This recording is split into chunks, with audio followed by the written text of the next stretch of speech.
diem-diem aja, ngebantu sekenanya aja, nggak bisa dong. Sebagaimana Barat itu membantu support Israel sekuat tenaga, maka kita harus membantu Gaza bertahan dengan sekuat tenaga kita. Jadi sebetulnya banyak motifnya, termasuk juga masalah agama. Itu juga dimasukkan oleh Barat itu. Sebetulnya orang saya ini Pak, orang Yahudi sebetulnya nggak mau ke Palestina. Ketika Theodor Herzl di akhir abad ke-18 dia itu mengumumkan ide dia dalam bukunya The Judenstaat, artinya negara Zionis, negara Yahudi. Itu sebetulnya itu banyak orang Yahudi yang nggak mau gabung dalam ideologi itu. Ngapain sih? Kamu sudah asik-asik kok tinggal di Rusia. Nah ini kata Yahudi Rusia ya. Kamu sudah asik-asik tinggal di Rusia kok harus ke Palestina, ngapain sih? Kemudian juga Yahudi di Jerman nggak mau. Aku udah nyaman di Jerman kok harus pindah ke Palestina. Banyak yang nolak itu. Makanya dimunculkanlah sebuah hoax bernama Holocaust yang katanya Yahudi yang katanya Adolf Hitler ini dengan Nazinya yang membantai jutaan Yahudi. Itu hoax. Itu cara mereka untuk mengontrol massa, karena ketakutan, the fearness is the most powerful tool to control the mass. Bahwa ketakutan itu adalah alat terkuat untuk mengontrol massa. Dibuatlah hoax Holocaust, katanya orang Yahudi lagi diincar, lagi diburu oleh Nazi.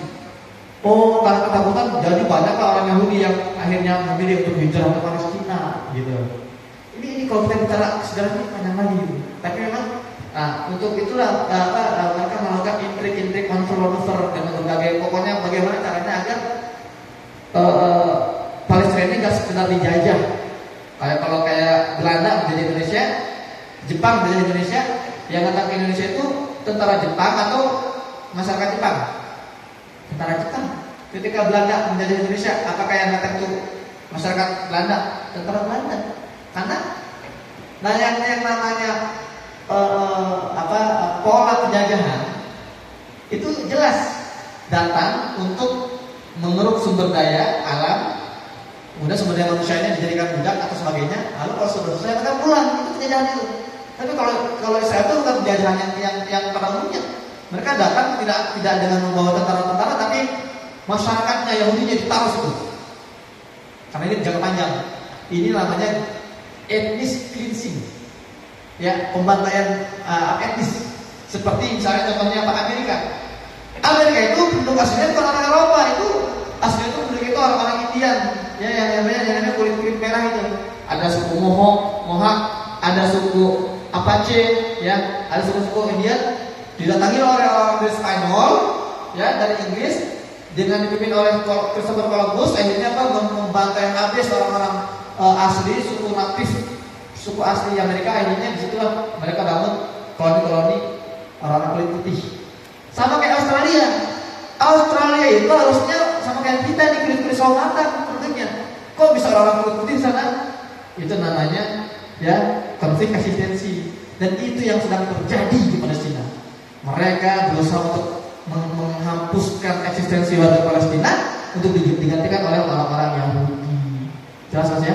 Itu yang pertama. Yang kedua tentang apa sebetulnya cara gitu ya kita untuk berkontribusi. Banyak sebetulnya. Jihad harta, kata-kata donasi ganti ya jihad harta gitu. Biar kelihatan lebih serius. Jihad itu kan mujahadah. Harta yang kita kasih itu kan tapi harta yang terbaik. Ada kata Nabi bersabda, "Man jahaza ghaziyan fi sabilillah faqad ghaza." Kata Nabi, barang siapa yang mengirim hartanya atau perbendaharaan untuk orang yang sedang berperang di jalan Allah, maka dia juga sedang ikut berperang, kata Nabi SAW. Kemudian apa lagi, boykot juga. Boykot itu masya Allah powerful itu.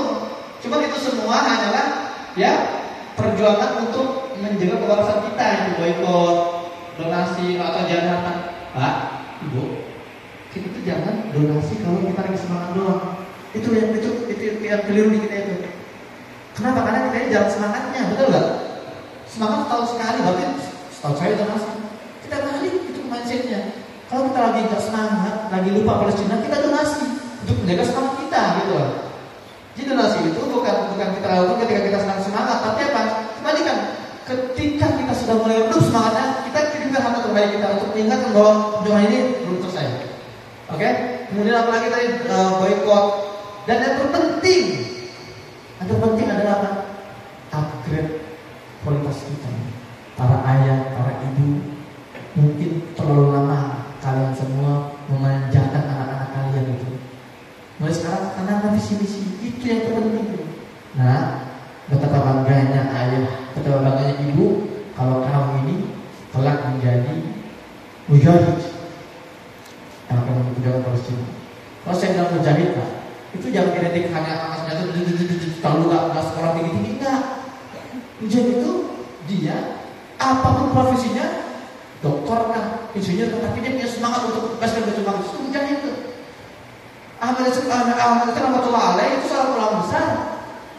Ketika syahid diganti oleh Dr. Abdul Aziz Rantisi. Siapa dia itu? Doktor S3 spesialis anak. Tapi dia juga mujahid, tapi dia doktor spesialis anak. Yasin Nur, siapa dia Yasin Nur? Yasin Nur seorang akademisi, dia itu penulis, dia itu seorang sastrawan. Yasin Nur itu, dan dia juga mujahid. Ya, jadi intinya kita tanamkan anak-anak kita itu visi misi bahwa kami ini harus menjadi orang besar yang punya visi-visi besar, dan visi-visi terbesar umat Islam hari ini adalah pembebasan Baitul Maqdis. Itu sebagaimana tadi saya sampaikan tentang ayah saya mau mulai hari ini kemarahan kita melihat Gaza yang terus dibombardir gak berhenti, rasa emosi kita melihat Zionis yang terus membantai Gaza itu, jangan hanya kita respon dengan air mata. Tahan air mata itu, diusap air matanya, disimpan baik-baik. Jadikan air mata itu sebagai bahan bakar untuk kita mendidik, menterbiah anak kita itu menjadi para pejuang-pejuang yang kelak akan mengisi celah-celah kosong yang ditinggalkan oleh para syuhada-syuhada Gaza. Takbir!